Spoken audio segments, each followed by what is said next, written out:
Dobar dan. Dobrodošli na redovnu konferenciju za novinare Gradskog odbora Demokratske stranke u Kruševcu. Povod današnjeg našeg okupljanja je obeležavanje 22 godine od ponovnog aktiviranja rada Demokratske stranke u Kruševcu, na što smo vrlo ponosni, dosledni, istrajni i nepokolebljivi u svom radu. Danas najpre bih pozdravila sve vas, predstavnike medija, kandidate za odbornike i druge visoke funkcionere Demokratske stranke, ali najviše i aplauz od svih vas molim za naše današnje goste, potpredsednicu Demokratske stranke, gospođu Jelenu Trivan, i člana predsedništva Demokratske stranke, gospodina Miodraga Đidića. Na samom početku ja bih zamolila malo pažnje za članicu Kluba Demokratske omladine Juliju Cvetković. Izvoli, Julija. Dobar dan. Ukratko bih pročitala istorijat Demokratske stranke od ponovnog osnivanja pa do danas. Demokratska stranka je obnovila svoj rad početkom 1990. godine i jedna je od najstarijih političkih partija u Srbiji i u Kruševcu. Odmah posle osnivačke skupštine Demokratske stranke u Beogradu, prvi lokalni odbor formiran je upravo u Kruševcu 25. februara 1990. godine. Tokom protekle 22 godine Demokratska stranka je pokazala svoju sposobnost da se sama menja kako bi uspešno menjala društvo. Ona je već više od 2 decenije inicijator, pokretač i najbitniji učesnik svih važnih političkih i društvenih događaja u Kruševcu. Od demokratskih promena u zemlji oktobra 2000. godine do danas na svim izborima u Kruševcu DS je osvajala najveći broj glasova i imala najveći broj odbornika u lokalnoj skupštini. Bez obzira na nesumnjivo veliko poverenje glasača, priliku da deli odgovornost za upravljanje gradom imala je 2 puta. Prvi put od 2000. do 2004. godine, kada je kao članica tadašnje široke koalicije DOS počela da sanira posljedice ranijeg propadanja grada i da postavlja temelje demokratskih institucija, pravila i procedura. Bez obzira na teškoće i probleme u tim prvim godinama promene su bile vidljive i brze. Postoje veliki entuzijazam i rešenost da se ne posustane u borbi za bolji Kruševac. Ubistvom doktora Zorana Đinđića i odlaskom Demokratske stranke u višegodišnju opoziciju prestala je mogućnost da se presudno utiče na društvene tokove od strane ljudi koji su u okviru Demokratske stranke u Kruševcu nosili ideje petooktobarskih promena. Od 2009. godine Demokratska stranka u Kruševcu po drugi put ima priliku da kao najveća stranka u vladajućoj koaliciji upravlja gradom, ali ima i najveću odgovornost da ublaži negativne posljedice loših privatizacija, lokalnih preduzeća, koje su od 2004. do 2009. godine sprovela prethodna gradska vlast. Da učini sve što je moguće da se negativni efekti svetske ekonomske krize što manje odrazi na privredu i građane Kruševca i da savladavajući zatečene i nametnute probleme obezbedi razvoj i prosperitet naše zajednice. Demokratska stranka je upravo u zadnje 3 godine pokazala da ima ljude koji pokreću i održavaju kontinuitet promena, koji umeju da upravljaju krizom, da preuzmu rizik, ali obezbede stabilnost, da isprave greške i nastave sa borbom za bolji život stanovnika Kruševca. Za kadrove DS-a koji su nosioci najviših funkcija u gradu važe principi poštenja, javnosti u radu, odgovornosti i smenjivosti. Upravljanje gradskim budžetom nije privilegija, već je obaveza da se novac građana upotrebi za građane i njihov dobar život uz poštovanje osnovnih vrednosti demokrata, socijalne pravde i solidarnosti. Demokratska stranka će nastaviti da dosledno sprovodi svoju viziju naprednog Kruševca u modernoj evropskoj Srbiji. Za takvu politiku traži podršku od svih reformski orijentisanih stranaka, sindikata, nevladinih organizacija, institucija civilnog društva, medija, ljudi našeg porekla koje žive u inostranstvu, uglednih pojedinaca ostvarenih u svojim zanimanjima, intelektualaca i umetnika, mladih koji žele da svoje planove ostvare u svom gradu, građana, željnih stabilnosti i napretka.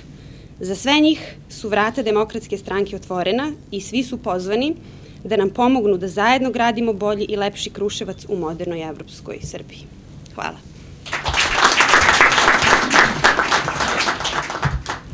Hvala, Juliji. Sada pozivam člana predsedništva, gospodina Miodraga Đidića, da nam se obrati.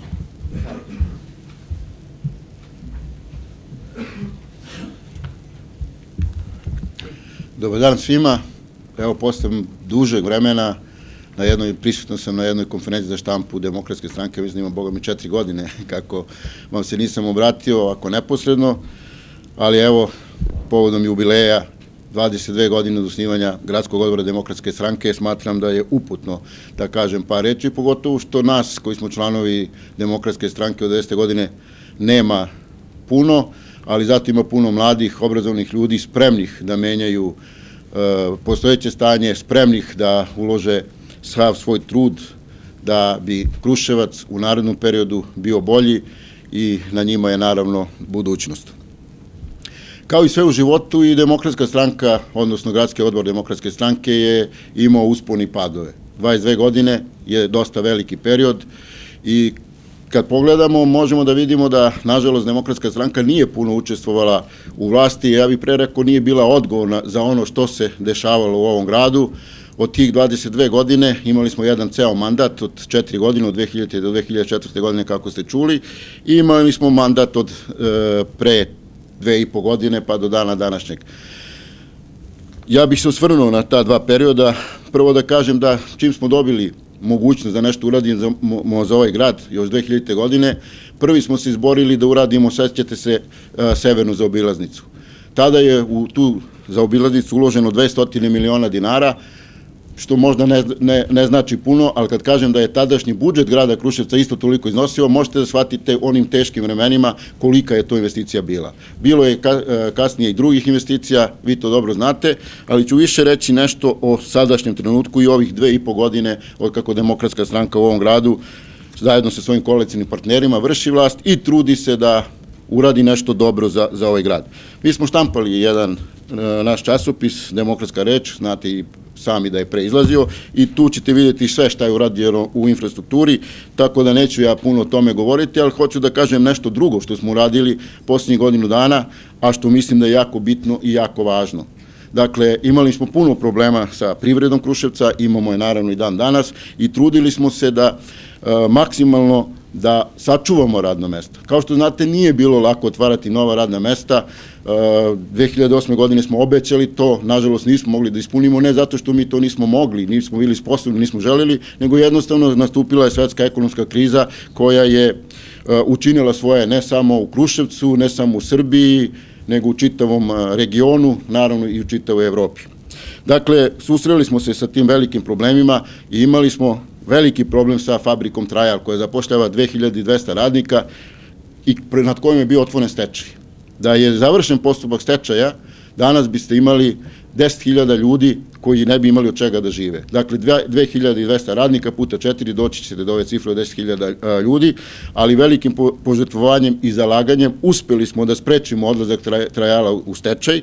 Država je intervenisala, podsjetit ću vas, sa 23 miliona eura otpisanih dugova Trajalu, tako da je firma stala na zdrave noge, svim radnicima je povezan staž, tako da danas mogu mirno da oni koji su stekli uslove odu u penziju.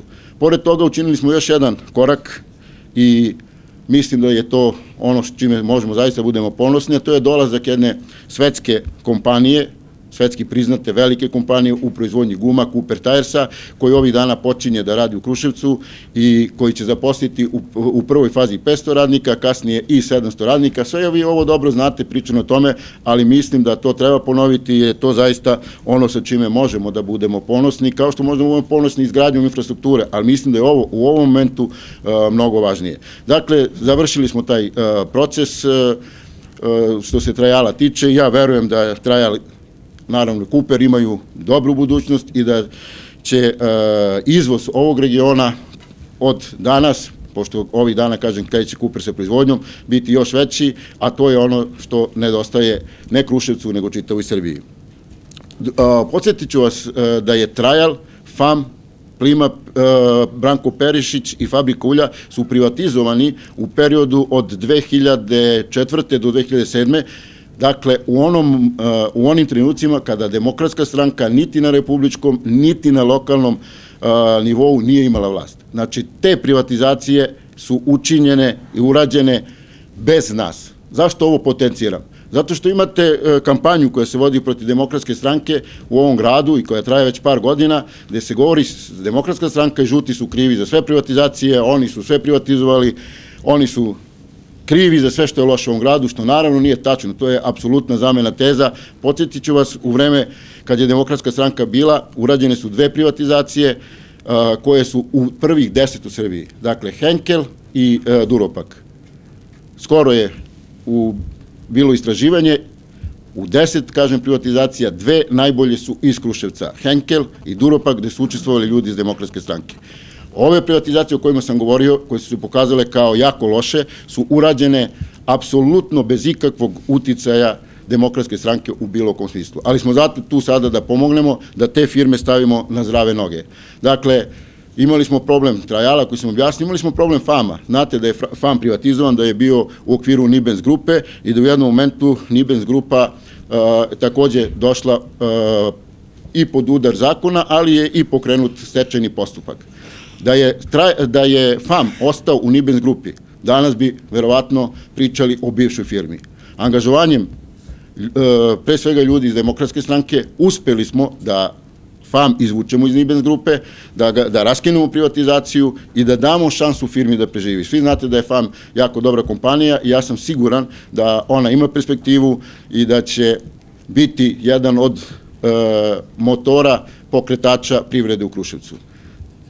Ponavljam, zahvaljujući ljudima iz Demokratske stranke, zahvaljujući razumevanju pre svega premijera Mirka Cvetkovića, FAM je izuzet iz Nibens grupe i nije doživio sudbinu ostalih kompanija u Nibens grupi, a vi znate kako to ide i kako se završava. Još 2 kompanije, borimo se u ovom momentu za njihov ostanak i verujem i nadam se da ćemo uspeti. To su bivši Branko Perišić, sada Plima Pek, gde je takođe raskinuta privatizacija ovih dana, firma je ušla u restrukturiranje i ono što je interesantno i što je važno, za tu kompaniju ima velikog interesovanja sa svih strana i siguran sam da će vrlo brzo stati na svoje noge i ono što je važno, u onom momentu kad je raskinuta privatizacija, Kruševac nije ostao bez hleba, firma normalno funkcioniše, normalno posluje, a siguran sam da će u budućnosti i to biti jedna od boljih firmi. Malo veći problem je sa bivšom fabrikom ulja, Plimom M, ali takođe očekujem da će taj problem biti rešen. Za sutra je zakazan sastanak u Agenciji za privatizaciju sa novim rukovodstvom Plima M-a, jer je, kažem, raskinuta privatizacija, gde se borimo da i ova firma uđe u proces restrukturiranja, da bismo dali šansu da 150 ljudi ne ostane na ulici i njihove porodice ne ostanu bez hleba. Dakle, to je ono sa čime sam ja ponosan u zadnje vreme, pored ovog naravno što je sve urađeno. Dakle, puno toga je urađeno, puno toga će u budućnosti biti urađeno. Za 22 godine ja mislim da je Demokratska stranka i kada je bila u opoziciji i kada je bila na vlasti pokazala da može da se nosi sa problemima, pogotovo kada smo bili u vlasti i sretali se sa ovakvim problemima, ali takođe kad smo bili opozicija, za razliku od drugih stranaka, mi smo bili konstruktivna opozicija. Kritikovali smo ono što nije valjalo, pomagali ono što smo mislili da je dobro za grad i to su građani prepoznali 2008. godine kada su nam dali najveći broj glasova i kada smo pobedili na lokalnim izborima. Siguran sam, ubeđen sam da uprkos velikim problemima i teškoćima sa kojima smo se sretali u prethodnom periodu i uprkos greškama koje smo činili, jer ko radi taj i greši, da će građani ponovo dati šansu Demokratskoj stranci da i u narednom 4-godišnjem periodu uradimo više nego što smo do sada. Hvala vam. Stojimo posle za pitanje. Zahvaljujem gospodinu Đidiću i pozivam našu potpredsednicu, gospođu Jelenu Trivan, da nam se obrati.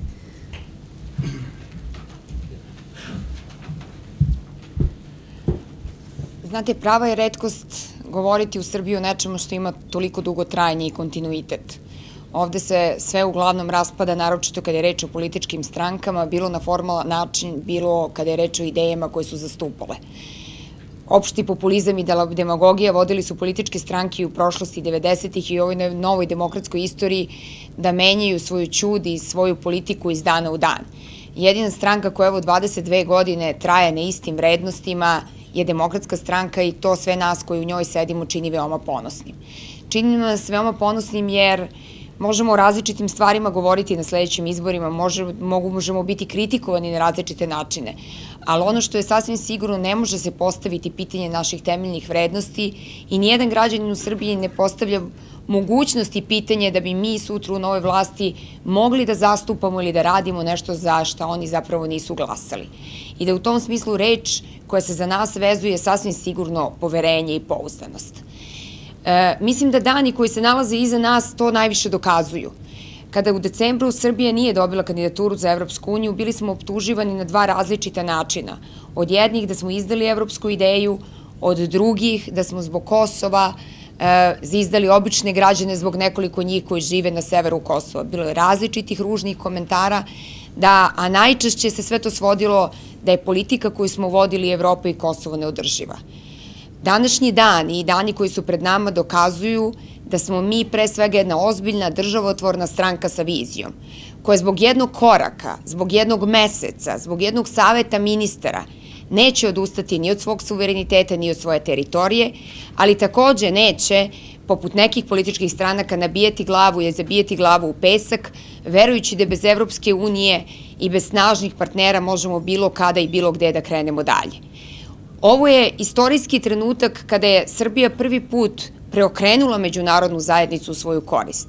20 godina su bili na izvestan način iza nas godine nekakvog pritisaka, a 10 godina pod Miloševićem poraza i poniženja.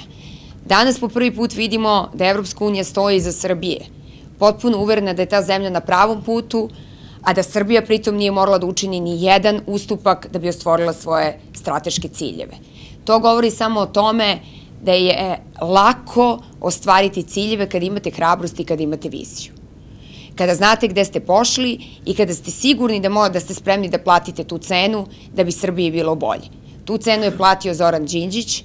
Mi, srećom, nismo morali da platimo cenu i doveli smo Srbiju u takvo stanje da niko danas glavom ne plaća cenu za svoje političko mišljenje, ali smo sa druge strane bili dovoljno ubedljivi da ubedimo čitav svet da su argumenti na našoj strani.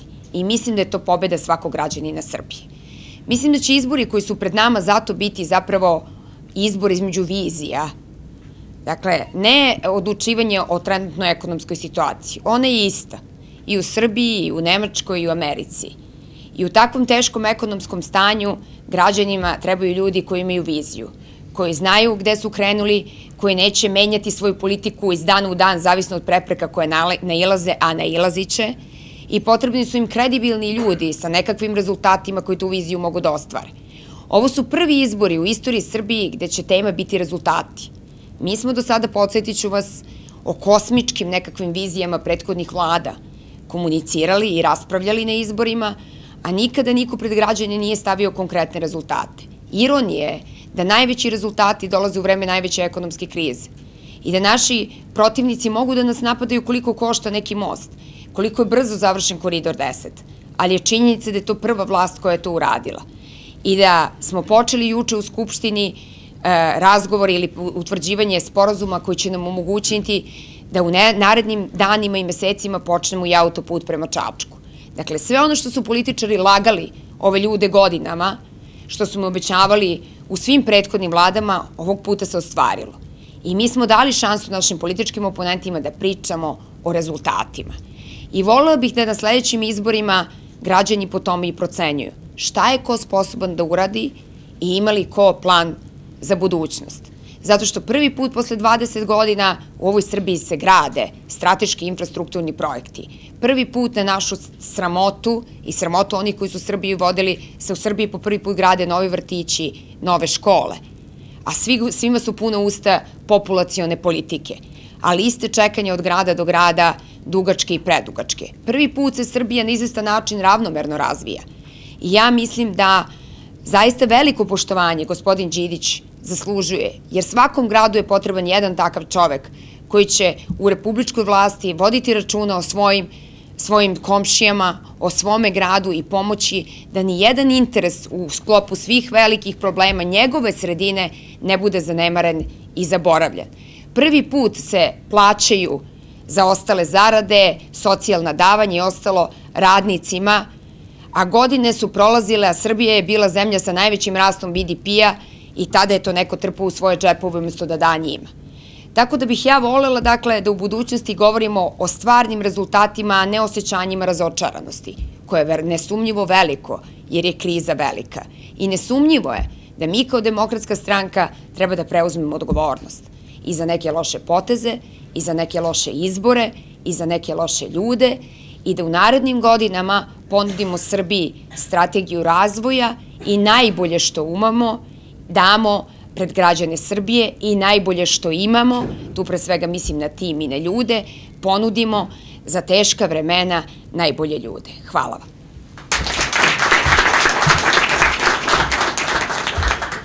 Hvala gospođi Trivan. Ja bih da vas obavestim da pored kandidata za odbornike ovde imamo i visoke funkcionere gradskog odbora, predsednika gradskog odbora, gospodina Veroljuba Marića, dva potpredsednika, odnosno potpredsednicu i potpredsednika gradskog odbora Demokratske stranke Jasminu Milić, Desimira Pavlovića, kao i predsednika izvršnog odbora. Naravno sa našim gostima, svi mi smo otvoreni za pitanja vas novinara. Izvolite.